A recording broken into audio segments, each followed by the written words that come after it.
Welcome to the Radiant Visalia podcast. Join us at one of our two services, 9 a.m. and 10:45 a.m.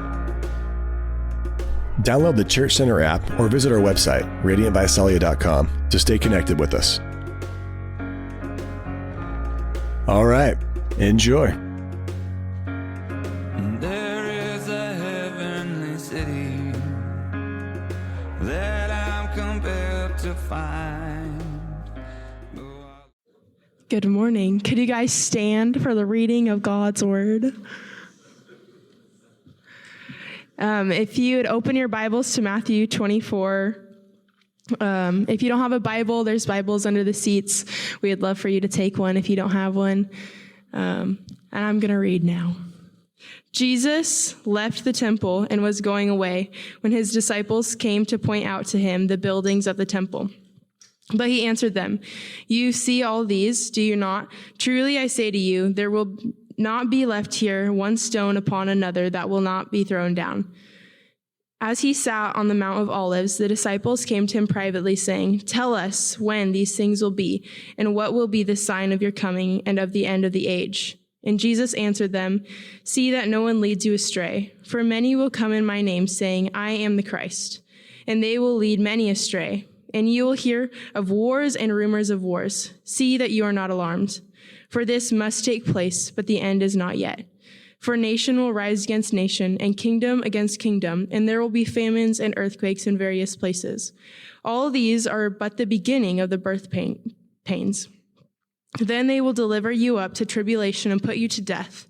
And you will be hated by all nations for my name's sake. And then many will fall away and betray one another and hate one another. And many false prophets will arise and lead many astray. And because lawlessness will be increased, the love of many will grow cold. But the one who endures to the end will be saved. And this gospel of the kingdom will be proclaimed throughout the whole world as a testimony to all nations. And then the end will come.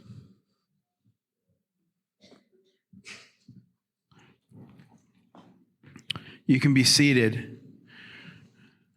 And then the end will come. We've been in the Gospel of Matthew for almost 2 years together. And I don't know about you guys, but one of the real joys of teaching through a book of the Bible is watching certain passages land on certain Sundays. Like you couldn't script it any better. So after the week we've had and the weather we've had, I think it's fitting that we talk about natural disasters and the end of the world. So everyone all right? Are you okay? Did you ask during the meet and greet time? Did you stay on the surface, or did you ask people like, "Hey, you doing all right?" Well, anyways, I find the passage that we just read to be one of the scariest passages concerning the end times. This one is deeply concerning and convicting for me. It freaks me out. And I know that you might be going, well, there's no mark of the beast in this. There's no Armageddon mentioned in this. There's no mention of the Antichrist in this text. There's no mention of rapture, certainly some tribulation, but there's no like fleeing to the hills. If you're familiar with end times talk, this passage is not furnished with some of the things that we love to talk about. But here's why I find this text in particular just deeply disturbing. It's verse 10. And then many will fall away, and many will betray one another and hate one another. And many false prophets will arise, and they'll lead many astray. And because lawlessness will be increased, the love of many will grow cold. But the one who endures to the end will be saved. Often when Jesus talks about, and you can read on in Matthew 24 and 25, but often when Jesus talks about the end times, he speaks as if things have been set in motion that you have zero control over. Like there are things afoot, there are things set that you have no say in. And I find this passage to be deeply concerning because this seems to be one of the ones that we have some say in. Because the love of most will grow cold. So this passage has to do with us. And this passage takes the conversation from the place of how could they. I find a lot of people read concerning the end times with an attitude or a posture of how could they? How could they do this?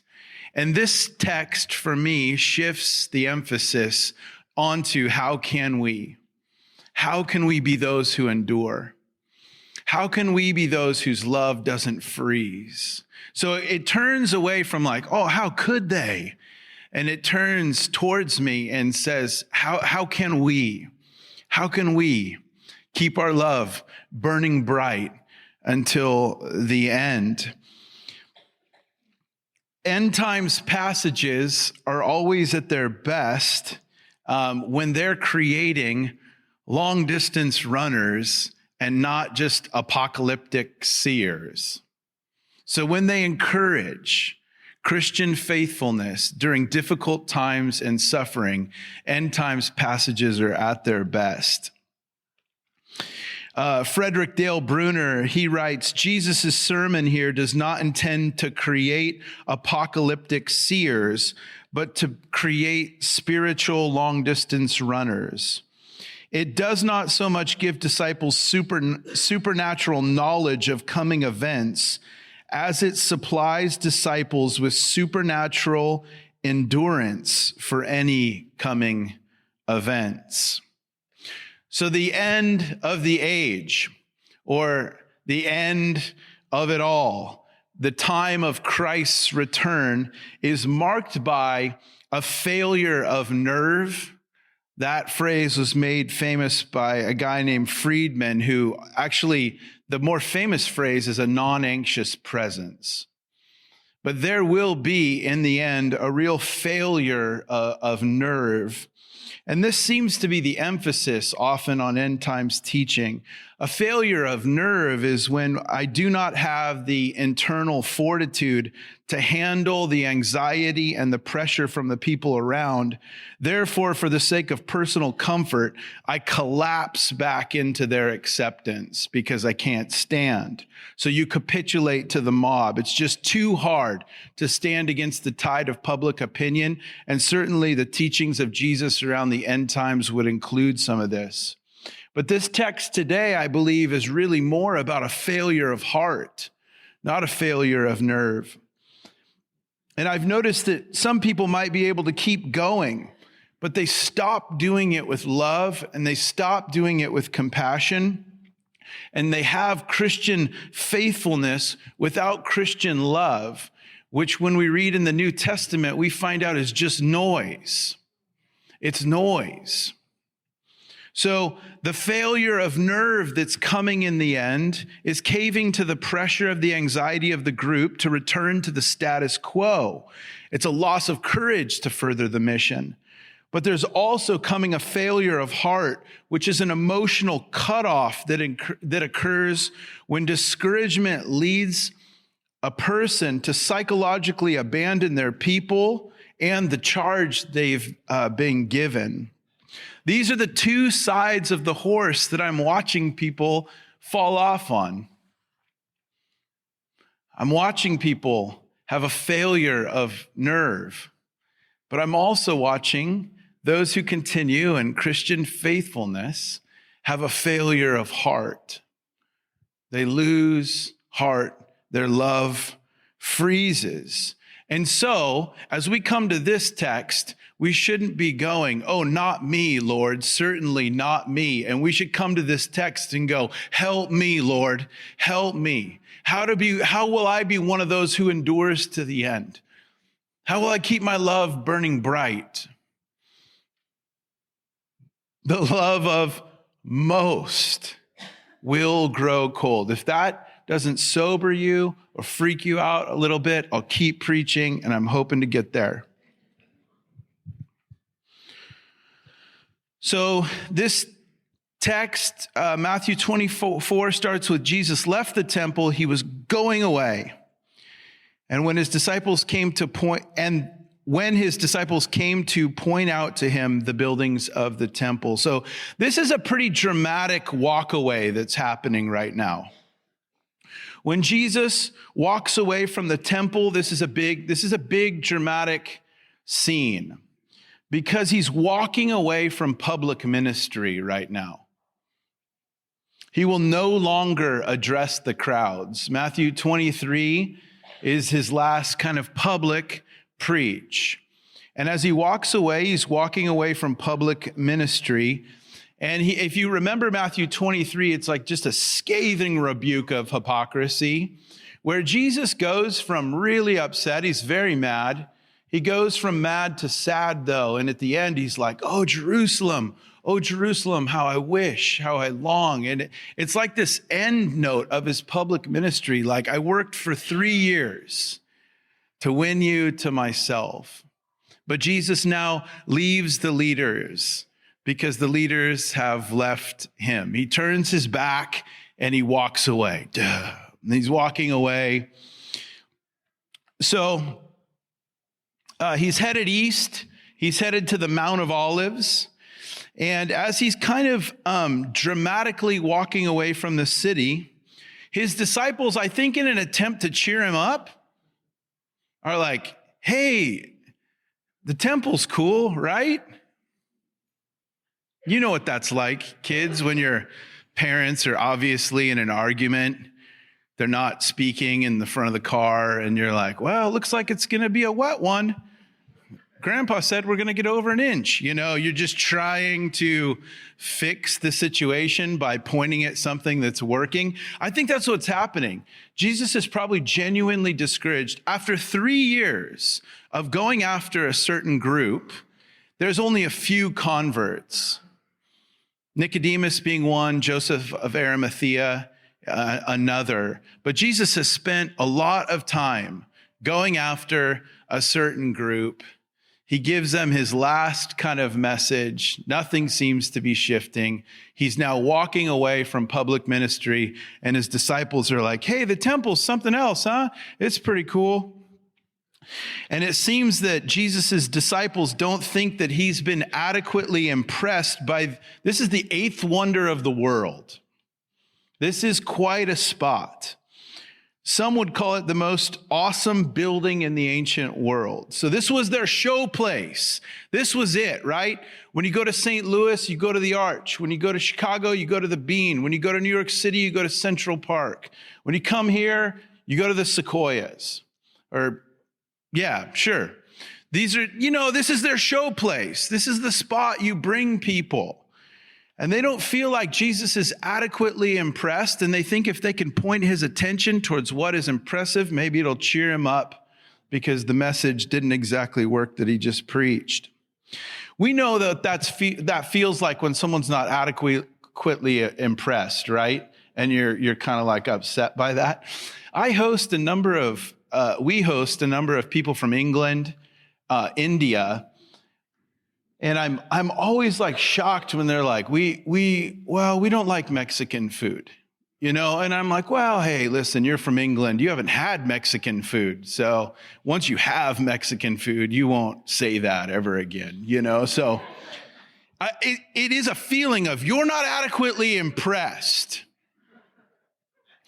And what's really bothersome is when they do have real Mexican food and they're like, no, I still don't like it. I don't prefer it, And you're like, no. That's not an option. This is our show place, like maybe more than the Sequoias.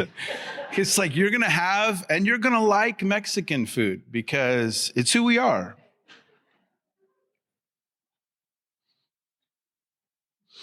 So Jesus doesn't seem to be impressed with or adequately impressed with what they're impressed with. The temple was a beautiful sight to see, but also the most important work in the world went on in there. Reconciliation with God took place there. Instruction in the law took place there. So it wasn't just a fancy building. Something really significant took place there. And the disciples are super impressed. They're trying to turn Jesus' attention towards it. And then Jesus gives them a little bit of a get that corn out of my face. He answered them. He says, well, you see all these, do you not? Truly I say to you, there will not be left here one stone upon another that will not be thrown down. Get that corn out of my face. So everyone is impressed by the temple's appearance. They're impressed by the outside. And Jesus is impressed by what? What's happening on the inside? Or maybe I should say the inside matching the outside. Because I don't think Jesus doesn't care about the outside. I certainly think he cares about beauty. But he's bothered by what's happening on the inside while everyone else is taken by the outside. Church architecture is really important. It says something about God. Design, craftsmanship, they glorify God, but they cannot make up for beliefs and practices. Like a way of life is more important, and it's what Jesus seemed to emphasize in his ministry, right? The heart. The heart. We know what makes a house a home, and it's not countertops.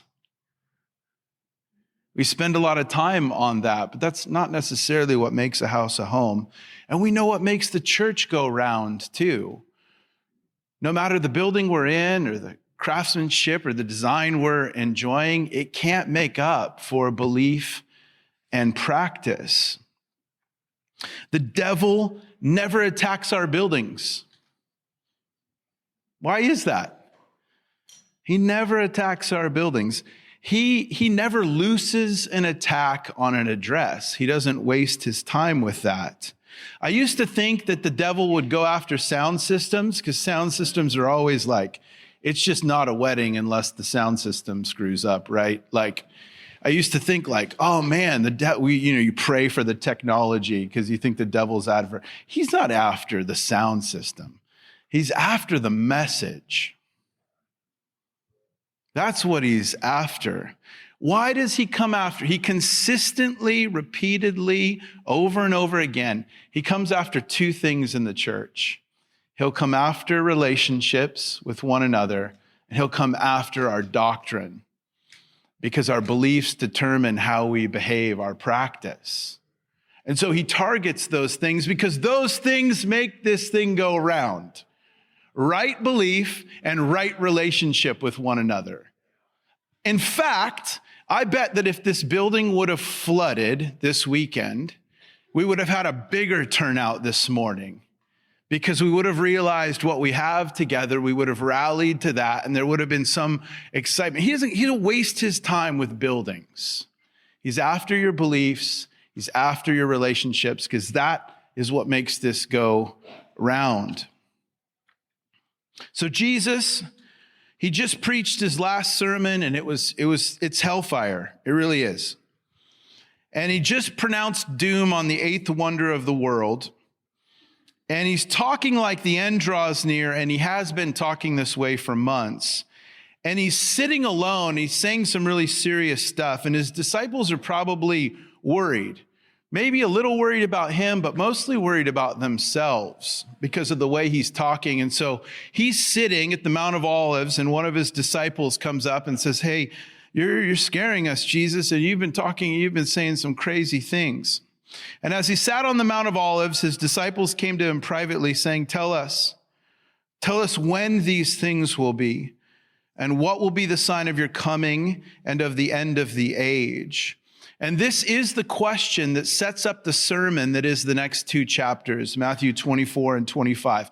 A huge sermon follows this fantastic question. And what is the question? When will be the end? And what will be the signs? And these two questions have not just inspired Jesus' sermon and 2 chapters in the Bible. These two questions have inspired, it's no exaggeration to say, millions of sermons. A lot of ink has been spilt around these two questions. When and what will be the signs of the end of the age? It's inspired so much speculation. And I don't think we need to speculate here because Jesus actually answers the question. He answers the question of when will be the end and what will be the signs. And here are the signs that he lists out. There'll be tricks, fears, hates, falls, and mission. These are the things that Jesus highlights here before the end. And it's worthwhile to just say that the end of the age, the end will include both judgment and transformation. The world will be judged, and in that, the world will be made new. So here we go. One of the signs, tricks. And Jesus answered them, "See that no one leads you astray, for many will come in my name, saying, I am the Christ, and they will lead many astray." So there's spiritual trouble, Jesus says, and don't let anybody trick you. This is a present tense imperative.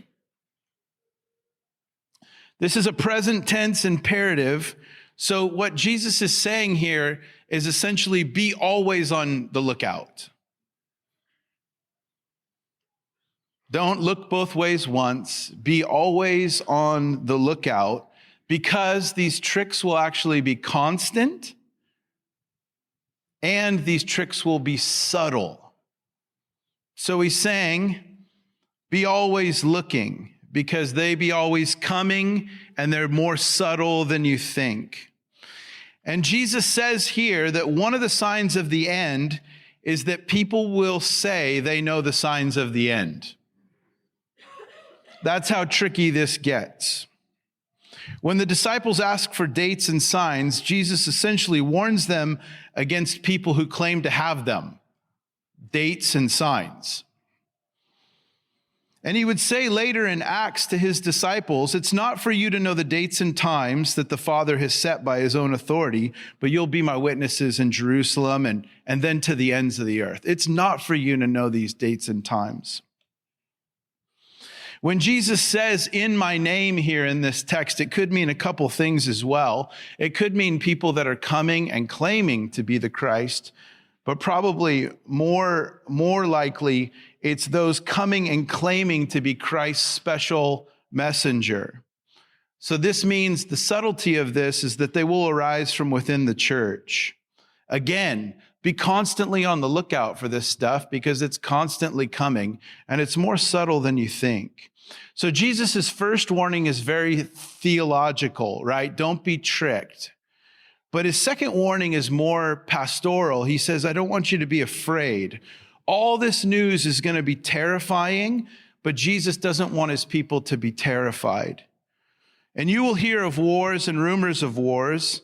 See that you're not alarmed, for this must take place, but the end is not yet. For nation will rise against nation, and kingdom against kingdom, and there will be famines and earthquakes in various places. All of these are but the beginning of birth pains, wars, rumors of wars, nation rising up against nation, famines, earthquakes. These are birth pains. And there will be so much terror. There will be so much fear. And Jesus says, don't be alarmed and don't be terrified. Why? Because wars aren't terrifying? Because natural disasters aren't terrifying? Is Jesus saying don't be scared because it's no big deal? No, that's not what he's saying at all here. The reason we're not to be terrified during a terrifying time is because of this line right here. This must take place. They must happen. Again, there are things set in motion that you cannot control, and there are some things that you can. This must take place. The word must is the word that helps us face our fears, because it suggests that the events and fears that are evoked are a part of some sort of divine plan. So we're trusting God in it. Not that wars and disasters aren't terrifying, but we're trusting that God has a divinely sovereign plan in this. The word must here means of God. So it suggests divine sovereignty. It suggests he's got the whole world in his hands. He's got the whole world in his hands. This is what it suggests, and this is how it helps our fears. Jesus isn't saying, hey, famines, don't be afraid of those. He's got the whole world. And this is how we fight our battles, yeah? There's another line here we use to fight our fear. And it's this line, the beginnings of labor pains. What does this suggest? That the end is not the end. It's the beginning. And when Jesus evokes the metaphor of birth, he's calling for patience. I'm way outside my line. See, someone can correct me if I'm wrong, but I think when Jesus evokes this metaphor, he's calling for patience. He's calling for anticipation. He's calling for excitement.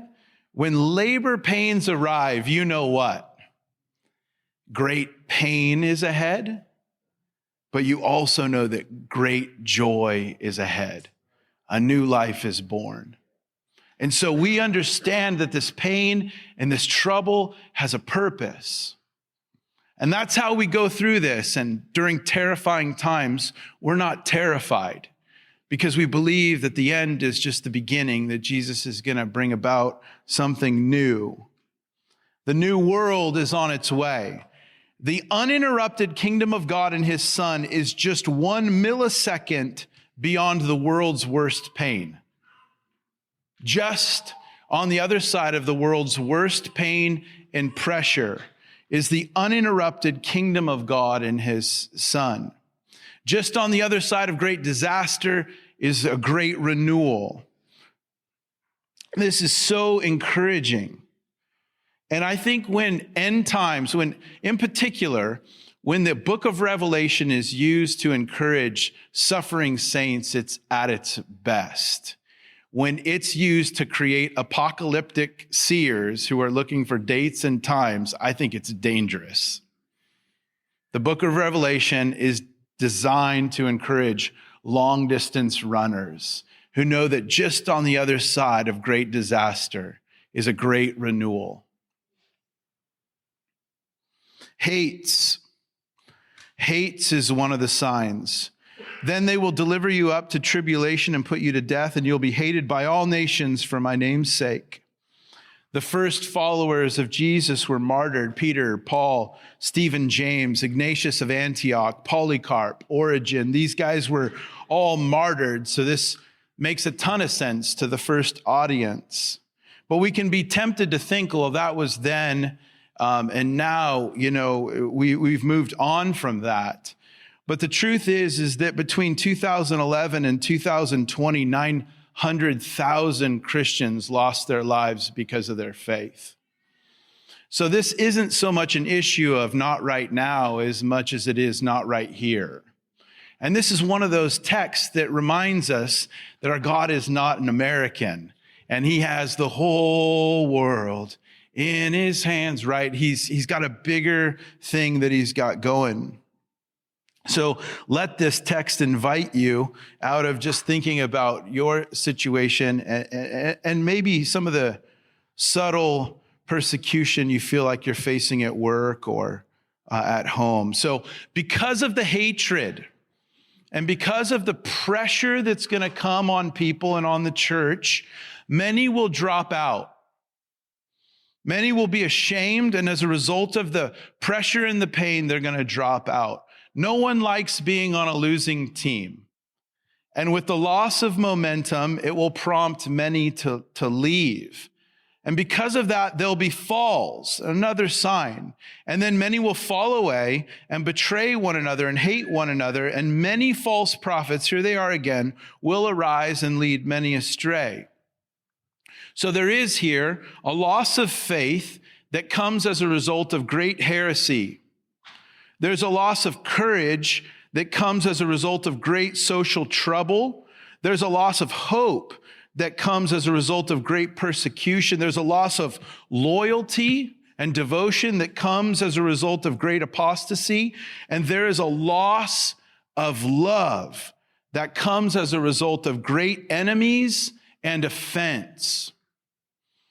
And because lawlessness will be increased, the love of many will grow cold. Love will freeze. Love of enemies, love of others, love for God. There's a unique lawlessness that will come on the earth in the end. And I say unique because there's always been lawlessness on the earth. But there's a unique lawlessness that comes. Good will be called evil, and evil will be called good on an unprecedented, massive scale. People will glory in their shame in an unprecedented, massive way. And then the love of most will grow cold. A warm love towards God, others, and enemies will be lost in the battle. Which leads me to the second scariest end times passage I've ever read. And once again, there is no mark of the beast in this. There is no abomination of desolation. There is no mention of the Temple Mount. These things seem set in motion for me. 2 Timothy 3 freaks me out. But understand this, that in the last days there will come times of difficulty. For people will be lovers of self, lovers of money, proud, arrogant, abusive, disobedient to their parents, ungrateful, unholy, heartless, unappeasable, slanderous, without self-control, brutal, not loving the good, treacherous, reckless, swollen with conceit, lovers of pleasure rather than lovers of God, having the appearance of godliness, but denying its power. Boo. How could they? How could they? Oh, how can we, God? How can we be faithful to the end? How can we continue to love you and to love others and to love our enemies and to not have a love that grows cold because of offense, because of the great pressure and pain that's come to our lives? How can we, Lord? My goodness. If ever there was a list. This is a quote from Francis Frangipane from the Three Battlegrounds. Is your love growing softer, brighter, and more visible? Or is it becoming more discriminating, more calculating, less vulnerable, and less available? This is a very important issue, for your Christianity is only as real as your love. A measurable decrease in your ability to love is evidence that a stronghold of cold love is developing within you. We've been mostly scared when it comes to the end times of a failure of nerve, that we won't be courageous enough to stand.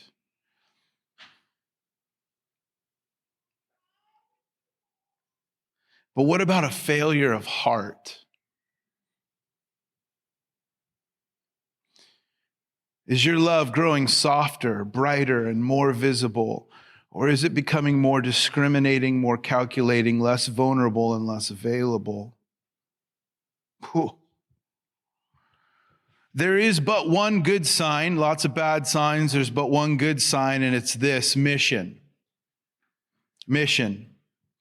But the one who endures to the end will be saved. The one. You notice that? It's been all, many, all, most, all, many, but the one. The one who endures to the end will be saved. And this gospel of the kingdom will be proclaimed throughout the whole world as a testimony to all nations. And then the end will come. Worship team, would you guys come? This has been a chapter full of terrible news. But terrible news is not how it ends. Good news. This sort of persecuted, thinned, purged minority church grows. And this has always been the testimony from history. You can count on this. Mid-2nd century, Justin Martyr, you can guess what happened to him. Justin Martyr says, "But the greater the number of persecutions which are inflicted upon us, so much the greater the number of other persons who become devout believers through the name of Jesus." The late 2nd century Tertullian says to the emperor, "Every time you mow us down like grass, we increase in number. The blood of Christ is our seed." These lovers at the end are not only equipped to endure the world, they have what they need to evangelize it. So they've gone from just surviving this in a passive way to actively evangelizing and thriving in this. And this is exciting. These stickers are now the heralds. And their Christian suffering is in and of itself proclamation. It's proclamation. When it's terrifying times and we're not terrified, it's a witness. He's got the whole world in his hands.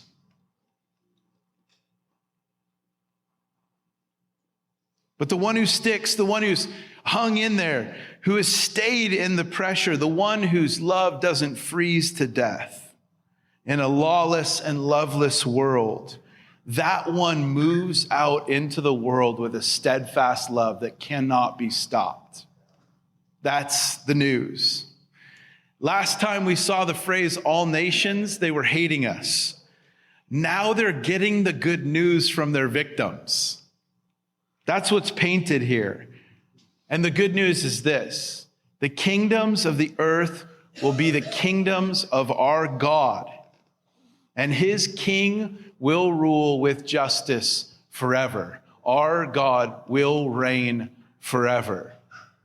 They have a thrilling message during a terrifying time. Jesus predicted this. He knew it would come. And then he gave us his presence to the very end. And this is just the beginning. This isn't the end, because our God reigns. And even though this passage ends in a really positive note, this is really a sobering text. And I just felt like, well, we would be dumb not to come back here tonight and just seek God and ask him to pour out his love into our hearts afresh and pursue our first love, and to move away from how could they and into, Lord, how can we? How can we be those who are faithful to the end? How can we be those who finish strong without our love freezing? Not only have we been tempted to fall off the horse on both sides, a failure of nerve and a failure of heart, but we've already fallen off the horse, haven't we? It's not just that we could, it's that we do fall off on the side of a failure of nerve and a failure of heart. I just think it would be right and fitting.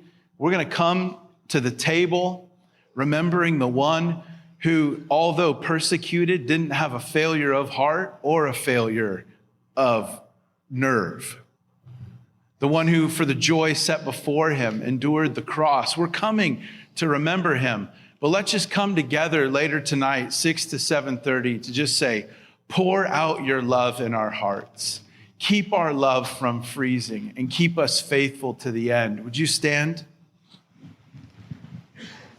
If you believe in Jesus and you're trusting in his work on the cross, come to the table. Lift your voices, bring your hearts before him. We'll see you guys a little later in the evening.